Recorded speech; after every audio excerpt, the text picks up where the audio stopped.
Icons அதான் control 0 clear screen. அதாவது இங்கே இருக்க இது வந்து ரிப்பன் சொல்லுவாங்க ஓகேங்களா. ஸோ இந்த ரிப்பன்ஸ் வந்து மறைஞ்சிருச்சு அப்படின்னா, இது மாதிரி போயிடுச்சு அப்படின்னா கிளியர் ஸ்க்ரீன். இதுக்கு பேர் கண்ட்ரோல் 0 அழுத்தம்னா மறுபடியும் வந்துடும். லைக் இருங்க, ஒவ்வொரு ஆப்ஷனாக சொல்கிறேன். இந்த இடத்துல பார்த்தீங்கன்னா ஒரு சின்ன ஏரோ இருக்குல்ல sir, upper arrow up side. இதை கிளிக் பண்ணிங்கன்னு வச்சுங்களேன், ஆப்ஷன் மாறிட்டே இருக்கும். ஸோ நம்மளுக்கு வந்து மேக்ஸிமைஸ் அப்படின்னு சொல்லிட்டு இருக்கும். ஸோ மேக்ஸிமைஸ் பேனலை கொடுத்தோம் அப்படின்னா நம்மளுக்கு வந்து ஒவ்வொரு ஆப்ஷனாக வந்து மாறும். நம்ம அதை வந்து இந்த ஏரோ பேஸ் பண்ணியும் பண்ணலாம். அப்படி இல்லைனா இங்கே இருக்கிற ஆப்ஷன்ஸு ஒன்று ஒன்றா கிளிக் பண்ண அது ஆட்டோமேட்டிக்காக ஒவ்வொரு ஆப்ஷனாக சேஞ்ச் ஆகிட்டே இருக்கும். சப்போஸ் இந்த இடத்துல ஹைடாக இருந்துச்சுன்னா இங்கே இருக்கிற ஆப்ஷன் இல்லை, எனக்கு இது இல்லாமல் இந்த ஒரே ஒரு டூல் பார் மட்டும் இருந்துச்சு அப்படின்னா இங்கே பாருங்கள் ஃபுல்லாகவே இல்லை, எதுவுமே கிடையாது. ஸோ அந்த மாதிரி சுச்சுவேஷனில் வந்து கண்ட்ரோல் 0 அழுத்துனீங்கன்னா அது வந்து கிளியர் ஸ்க்ரீனை வந்து மறுபடியும் டூல்ஸ் எல்லாமே விசிபிள் ஆகும். கண்ட்ரோல் 0 ஆர் எல்ஸ் நீங்கள் வந்து இங்கே இருக்கிற ஆப்ஷன்ஸை யூஸ் பண்ணி நம்ம பண்ணிக்கலாம். அப்படி உங்களுக்கு இந்த டூல் மட்டும் இருந்துச்சு அப்படின்னா மட்டும்தான் ஓகேங்களா. இப்போ நான் கிளியர் ஸ்க்ரீன் கொடுத்துட்டேன், பட் இப்போயும் எனக்கு வந்து எதுவுமே தெரியல ஓகேங்களா. இந்த இடத்துல வந்து ஷோ மெனு பார் அப்படின்னு சொல்லிட்டு ஒரு டூல் இருக்கும். அதாவது இங்கே ஒரு ஐக்கானில் ஷோ மெனு பார்னு இருக்கும். அதாவது கரெக்டாக பார்த்தீங்கன்னா டிராஃப்டிங் அண்ட் ஆனோட்டேஷன், அதாவது இதுதான் வந்து 2Dக்கான டூல்ஸு. அந்த கியர் பக்கத்தில் ஒரு ஏரோ டவுன் ஏரோ இருக்கும். ஸோ அதை கிளிக் பண்ணிங்க அப்படின்னா ஷோ மெனு பார்னு இருக்கும். ஷோ மெனு பார் கொடுத்தோடனே இந்த டூல்ஸை, அதாவது ட்ரா டூல்ஸை நான் இங்கேருந்து கூட எடுத்துக்கலாம். லைக் நம்ம லைனு, எலிப்ஸு, ஸோ இது மாதிரி எல்லா டூல்ஸுமே இங்கேருந்து எடுத்துக்க முடியும் நம்மளால் ஓகேங்களா. அந்த ஆப்ஷனுக்கு போக முடியல அப்படின்னா இது மாதிரியும் பண்ண முடியும். அப்படி இல்லைனா நம்ம கிளியர் ஸ்க்ரீன் கொடுத்துட்டு எடுத்துக்கலாம். நிறைய டைப் ஆஃப் டூலை யூஸ் பண்ணலாம். ஃபஸ்ட்டு இது இங்கே இருக்குது பாருங்கள், இன்சர்ட் டூல்ஸ், ட்ரா டூல்ஸ் இங்கே இருக்குங்களா. அதே ட்ரா டூல்ஸ் தான் இங்கே இருக்குது, பட் நம்ம பார்க்குற மாதிரி இருக்கும். ஒவ்வொரு ஐகான்ஸும் இங்கே தெரியும். இந்த ட்ரா டூல்ஸ் வந்து இந்த டேப் வந்து எப்பயுமே ஹைட்டில் தான் இருக்கும். மேலே இருக்க இந்த ஃபைல், எடிட், வியூ, இன்சர்ட் அப்படின்ற டூல் பார் வந்து எப்பயுமே ஹைட்டில் தான் இருக்கும். நம்மளுக்கு வேணும்னா வந்து ஷோ மெனு பார் கொடுத்து இது பண்ணிக்கலாம். இப்போ ஹைட் பண்ணிட்டேன், மறுபடியும் ஷோ கொடுத்தா மட்டும்தான் அது விசிபிள் ஆகும். மற்றபடி அது ஹைட்லேயே தான் இருக்கும், எப்பயுமே ஸ்டாண்டர்டாகவே ஹைட்டில் தான் இருக்கும் ஓகேங்களா.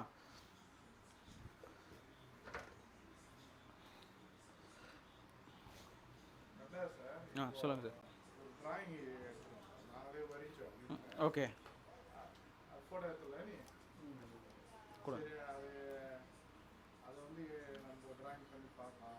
ஓகே பண்ணலாம் சார்.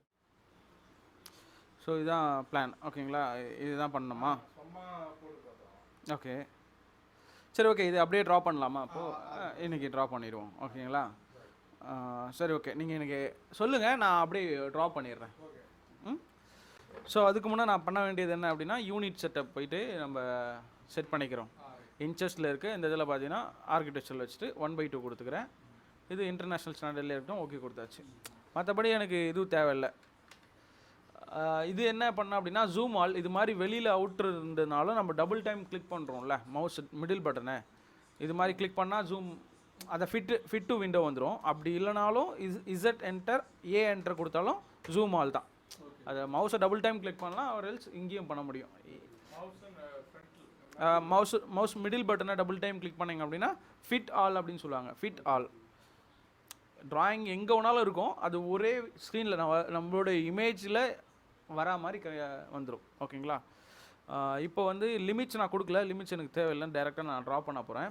கொடுத்தும் வரையலாம், கொடுக்காமையும் வரையலாம், அதனால் ஒன்றும் ப்ராப்ளம் கிடையாது. நீங்கள் அவுட்புட் எடுக்கும்போது ஈஸியாக கிராப் பண்ணி நம்ம எடுத்துகிட்டு போயிடலாம். அதாவது ஸ்பெசிஃபிக்காக விண்டோவை கொடுத்து நம்ம எந்த ஏரியா வேணுமோ அதை வந்து நம்ம பிரிண்ட் எடுத்துக்கலாம் ஓகேங்களா. ஸோ ஃபஸ்ட்டு வந்து அவுட்டர் பவுண்ட்ரி நம்மக்கிட்ட இருக்கா, இல்லை வந்து எப்படி பண்ணலாம் சார், இல்லை ஒவ்வொரு ரூம்ஸ் வைஸாக நம்ம போகிறோமா அப்படின்றத வந்து கன்ஃபார்ம் பண்ணிக்கலாம். அதாவது ஃபுல் பவுண்ட்ரி நம்மளுக்கு டைமென்ஷன்ஸ் இருந்தால் அதை போட்டுப்போம். அப்படி இல்லைனா ஒவ்வொரு ரூமாக நம்ம வந்து ஸ்ப்ளிட் பண்ணி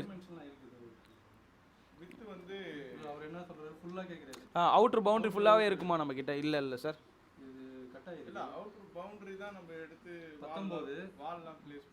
ஓகே ஓகே ஓகே. இதுதான் நம்மளுடைய ஓவரால் பிளான் ஓகேங்களா. ஸோ ஆர்இசி என்டர், நான் கமெண்ட்ஸ்லாம் அதாவது டேரெக்டாக டூலில் பிக் பண்ணல, நான் கமெண்ட்ஸ்லேயே பண்ணுறேன் எல்லாமே ஓகேங்களா. ரெக்டாங்கிள் நான் அவுட்ரு பவுண்ட்ரி எனக்கு ஸ்கொயராக இருந்தாலும் பண்ண முடியும். ஏன்னா நம்ம இங்கே கொடுக்க போகிற வேல்யூ அதான். 90 ஃபீட் இது. ஸோ இந்த இடத்துல 90 ஃபீட் அப்படின்னா 90 ஃபீட் கொடுத்தனா எனக்கு வந்துருமே. வேல்யூ நீங்கள் கொடுக்குற இன்புட்டை பேஸ் பண்ணி தான் அந்த ரெக்டாங்குலராக இதுவாக கன்வெர்ட் ஆகுது. இது நான் என்ன பண்ணேன் அப்படின்னா ஃபஸ்ட்டு கண்ட்ரோல் லேசர் கொடுத்துக்கிறேன். ஓகேங்களா, இது மாதிரி இருக்குது. இதை செலக்ட் பண்ணுறேன், மூவ் கொடுக்குறேன், மூவுக்கு எம் என்டர். பட் நான் அது வந்து நான் என்ன பண்ணேன்னா நீங்கள் அதை நீங்கள் எம்மை நான் டைப் பண்ணுறதை பார்க்குறதே இல்லை. நான் என்ன பண்ணேன்னா டக்குன்னு அப்படி கொடுத்துட்றேன். Enter R space bar R enter, இது ரெண்டுத்தில் எதனா கொடுத்துக்கலாம். இப்போ நான் வந்து எம் என்ட்ரு அப்படின்றத நான் இங்கே கொடுத்து செலக்ட் பண்ணிட்டேன். அடுத்தது என்ட்ரு கொடுக்கணும். நான் என்ன பண்ணேன்னா லெஃப்ட் சைட் கிளிக்கை ஒன் டைம் கிளிக் பண்ணேன் அப்படின்னா அது என்ட்ரு. எங்கே பேஸ் பாயிண்டை பிக் பண்ணி இது பண்ணணுமோ அது இடத்துல வச்சுக்கிறேன். இதை தான் நான் வந்து குயிக்காக பண்ணேன். இப்போ நான் செலக்ட் பண்ணுறேன், எம் என்ட்ரு கொடுக்குறேன், என்ட்ரு கொடுத்துட்டாச்சு. இங்கே எங்கே வேணுமோ தூக்கிட்டு போய் வச்சிடுறேன். ஸோ இது மாதிரி தான், அதாவது ஃபஸ்ட்லன்னு சொல்கிற பாருங்க, இது மாதிரி அன்னிவனான ஒரு லொக்கேஷனில் இருக்குது ஆப்ஜெக்ட்டு. ஸோ செலக்ட் பண்ணுறேன் முதல்ல, எம் என்டர். எம்முக்கு மீனிங் என்ன அப்படின்னா மூவ், ஆர்எல்ஸ் இங்கே இருக்கிற கமாண்டை யூஸ் பண்ண கூட நம்ம மூவ் பண்ணிக்கலாம். மூவ் கொடுத்துட்டேன். எந்த பாயிண்ட்டை பேஸ் பண்ணி நீங்கள் மூவ் பண்ண போகிறீங்க, லைக் நான் வந்து என்ன பண்ண போகிறேன் அப்படின்னா இந்த ஒரு லைன் ஒன்று இருக்குதுன்னு வச்சுக்கோங்களேன். இந்த லைனில் இந்த பாக்ஸ் வந்து உட்காரணும். அப்போனா ஏதாவது ஒரு பாயிண்ட்டை பிக் பண்ணி தான் நல்லா உட்கார வைக்க முடியும். ஸோ அதுதான் எம் என்டர். இந்த கார்னரை பேஸ் பண்ணி இந்த கார்னரில் வந்து அசம்பிள் ஆகணும் அப்படின்ற மாதிரி நம்ம கொடுத்துக்கிறோம். ஓகேங்களா, அதுவே எனக்கு வந்து மிட் பாயிண்ட் வேணுனாலும் மிட் பாயிண்ட் கொடுத்துலாம். இந்த மிட் பாயிண்ட்டை பேஸ் பண்ணி இங்கே இருக்கிற என் பாயிண்ட், இந்த லைனோட என் பாயிண்டில் ப்ளேஸ் ஆகணும் அப்படின்ற மாதிரி கொடுத்துக்கிறேன். இந்த ப்ளூ டாட் அப்படின்றது வந்து மிட் பாயிண்ட்டு என் பாயிண்ட்டை கணக்கு, அதாவது ஸ்டார்ட்டு எண்டு மிடில். ஸோ இது எல்லாமே நம்மளுக்கு வந்து ஈஸியாக ஐடென்டிஃபை பண்ணோம். ஸோ அதை பேஸ் பண்ணி தான் அதை சொல்கிறோம். இப்போ வந்து நம்மக்கிட்ட 27 ஃபீட் வர வேண்டிய இடத்துல நம்மளுக்கு வந்து 19 ஃபீட் தான் கொடுத்துருக்கோம். கரெக்டுங்களா? இப்போ டிஎல்ஐ என்டர், இதுக்கு என்ன அப்படின்னா அதான் இப்போ நான் சேஞ்ச் பண்ணோம். டிஎல்ஐ என்டர் கொடுத்துட்டு டைமென்ஷன்ஸ் லீனியர், இதுக்கு நான் வந்து ஒரு டைமென்ஷன்ஸ் எடுக்கிறேன். இங்கே நம்மளுக்கு ஷோ ஆகலை. மறுபடியும் இந்த இப்போ 2 இடத்துலையும் டைமென்ஷன்ஸ் எடுத்துட்டேன் சார். ஓகேங்களா, 2 இடத்துலையும் டைமென்ஷன்ஸ் எடுத்துட்டேன். பட் நம்மளுக்கு தெளிவாக தெரியல 19 ஃபீட் அப்படின்றது நம்மளுக்கு தெளிவாக தெரியல. ஸோ டி என்டர் கொடுத்துட்டு டைமென்ஷன் ஸ்டைல் மேனேஜரை போய் மாற்றணும். இதில் பார்த்தீங்கன்னா மாடிஃபை அப்படின்ற ஆப்ஷன் கொடுத்துட்டு ப்ரைமரி யூனிட்ஸில் டெசிமல் இருக்குது. இது வந்து ஆர்கிடெக்சரல் வைக்க சொல்லியிருந்தேன். அதாவது அங்கே என்ன கொடுத்துமோ, அதாவது யூனிட் வந்து என்ட்ரு பண்ணுறோம்ல அதுதான் யூனிட்டு. இப்போ நான் ஒரு வேல்யூ கொடுத்து ட்ராப் பண்ணுறது யூனிட்டு. இது என்ன அப்படின்னா நான் மெஷர் பண்ணுற டைமென்ஷன்ஸ் இருக்குல்ல சார், அதை காட்டுறதுக்கான ஆப்ஷன் இது. ஓகேங்களா, நான் ஃபஸ்ட்டு கொடுத்தது வந்து யூனிட் அப்படின்றது வந்து நான் ட்ராப் பண்ண சொல்ல எப்படி வேல்யூ இன்புட்டாக கொடுக்க போகிறோனோ அது. இது வந்து நம்ம எம்எம்மாக கூட கன்வெர்ட் பண்ணி நம்ம டைமென்ஷன்ஸாக காட்ட முடியும். புரியுதுங்களா? அது நான் வரையத்து இன்ச்சஸாக வரைவேன். நான் டைமென்ஷன்ஸ் மெஷர் பண்ணுறது போது நான் வந்து எம்எம்மாக வேணாலும் காட்ட முடியும், என்னால் மீட்டராக வேணாலும் காட்ட முடியும். அது மாதிரி மாற்றிக்கலாம் நம்ம. ஓகேங்களா, ஸோ மறுபடியும் அதே சேம் ஆப்ஷனை இங்கே வச்சுக்கிறேன். ஆர்கிடெக்சரல் அண்டு ½ இன்ச்சஸ் வந்து என்னுடைய ப்ரிசிஷன் வேல்யூ. ஃபிட் அப்படின்ற ஆப்ஷனில் போயிட்டு நம்மளுக்கு என்ன வேணுமோ அதை கொடுத்துங்க. அதாவது கொஞ்சம் விசிபிளாக தெரியணும் அப்படின்றதுனால இப்போ வந்து ஒரு 24 அப்படின்னு சொல்லிட்டு என்டர் கொடுத்துக்கிறேன். Set current close. ஸோ இப்போயே பார்த்தீங்கன்னா ஓரளவுக்கு விசிபிளாக இருக்குது, ஆனால் அந்த அளவுக்கு பிரைட்டாகவும் தெரியல. ஓகேங்களா, 24ன்றது ஃபிட், அதாவது என்னோடய ஏரோவும் as well as என்னோட டெக்ஸ்ட்டும் சேமாக பெருசாக இருக்கணும் அப்படின்ற மாதிரி சொல்கிறேன் சைஸு. ஸோ அகைன் மாடிஃபை கொடுத்துட்டு இந்த இடத்துல ஃபிட் வேல்யூவை அதை இண்டிவிஜுவலாகவும் கொடுக்க முடியும். லைக் நான் டெக்ஸ்ட்டுக்கு தனியாக கொடுக்கணும், அதுக்கப்புறம் பார்த்தீங்கன்னா ஏரோ சிம்பிள்ஸ்க்கு தனியாக கொடுக்கணும். ரெண்டுத்துக்கும் தனித்தனி வேல்யூ கொடுக்கணும். நான் எதுக்காக அப்படி கொடுக்குறேன் அப்படின்னா இந்த வேல்யூ கூட மல்டிபிள்ஸ் ஆஃப் நான் கொடுக்குற வேல்யூ அப்போ வந்து பெருசாக இருக்கும். ரெண்டுமே ஈவனாக பெருசாகும், அதாவது ஓவரால் ஸ்கேல் ஃபேக்டர் அப்படின்னு சொல்லுவாங்க. அதனால தான் இப்போ நான் வந்து ஒரு 40 கொடுத்துக்கிற வச்சுக்கோங்களேன். இப்போ பாருங்கள், இன்னும் வந்து ரெண்டுமே ஈவனாக பெருசாக இருக்கும். தெரியுதுங்களா? ஸோ நம்மளுக்கு தேவை இந்த டைரக்ஷனில் ஒரு 27 ஃபீட்டு சொன்னீங்க. அப்போ 8 ஃபீட் வந்து இந்த டைரக்ஷனில் எனக்கு இன்க்ரீஸ் ஆகணும். கரெக்டுங்களா? இப்போ நம்ம என்ன, அதாவது 19 27 ஃபீட் தானே சார் நம்மளுது. இப்போ நம்ம 19 தான் நம்ம வரைஞ்சிருக்கோம் இந்த இடத்துல. பட் 27 வர வேண்டிய இடம் இது. நம்ம நிறைய ஆப்ஷன்ஸ் இருக்குது. நான் இதில் ஒரு ஆப்ஷன் சொல்லி தரேன். இந்த இடத்துல ஒரு மிட் பாயிண்ட்டுக்கான ஒரு ஐடென்டிஃபிகேஷன் இருக்குல்ல சார், இது வந்து பாலிலைன்னால இந்த இடத்துல ஒரு மாதிரியான ஒரு சிம்பிள் காட்டுது. ஒரு இதுவே லைன் டைப் அப்படின்னா மிட் பாயிண்ட் எப்படி காட்டுது பாருங்களேன், எண்ட் டு எண்டாக காட்டும். எண்ட் பாயிண்ட் மாதிரியே இந்த மிட் பாயிண்ட் காட்டும். ஸோ பாலிலைன்றதுனால என்ன ஆகும்னா அது உங்களுக்கு ஸ்டிச் ஆகும்.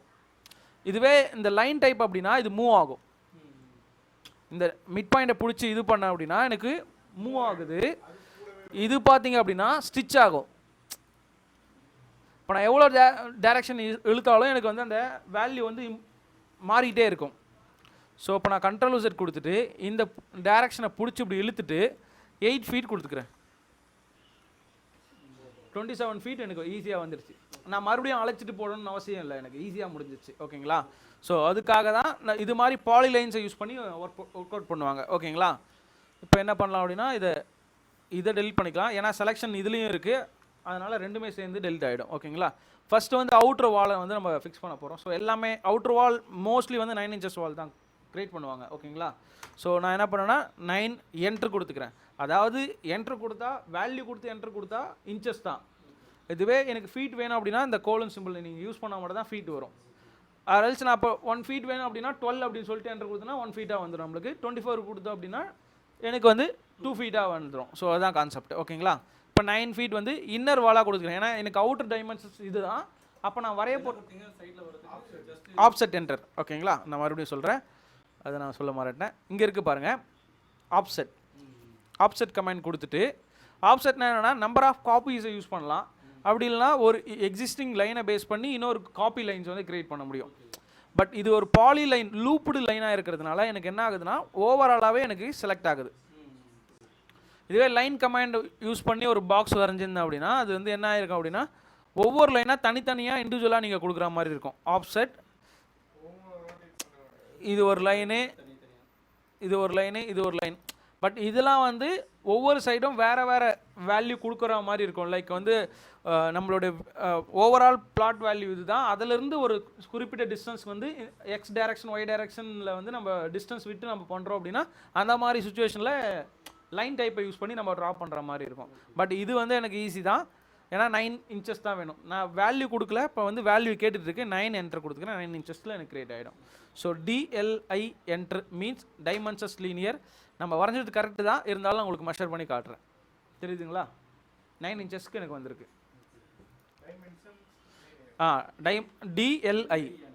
DLI enter dimensions linear dimensions, அதாவது XY மட்டும் தான் எடுக்கலாம். XYயோட வேல்யூ எடுக்கணும் அப்படின்னா நீங்கள் இந்த ஆப்ஷனை யூஸ் பண்ணணும். இதோ இருக்குது பாருங்கள் சார், இதுதான் சார், இதுதான் டைமென்ஷன்ஸ் லீனியர்.